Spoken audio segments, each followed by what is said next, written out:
Let's make ghee. So you always want to use the best quality butter that you can find. I'm using Kerrygold today, which is a grass-fed butter. You're going to chop your butter into cubes, and that helps with the melting process. Add those cubes to a pot and turn your heat onto a medium-low flame. And then you're going to wait for the butter to melt, and it's going to start to bubble a bit, and you'll see this white film start to develop on the top, and those are your milk solids. And what you want to do is you want to slowly and gradually scrape those milk solids off the top and discard them as they start to surface.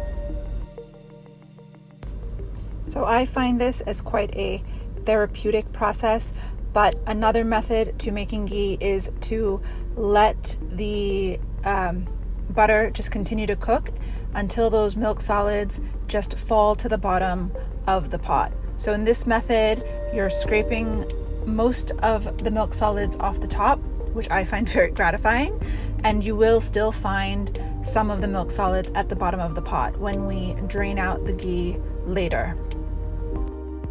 So I've continued to scrape off those milk solids, and now you can see that the ghee is really starting to become nice and golden and translucent. And I'm just gonna scrape off whatever I can, and eventually what you're gonna see is that the bubbling of the ghee will start to get a little faster, and then it will slow down. And once it slows down, you'll see that the ghee really becomes nice and clear, as most of those milk solids have either been removed or fallen to the bottom. And you can take a look. So these are all the milk solids that I have skimmed off. My ghee has cooled, and I'm just going to transfer it now to this glass jar. I'm using a nut milk bag. You can use a fine strainer as well. Both work perfectly.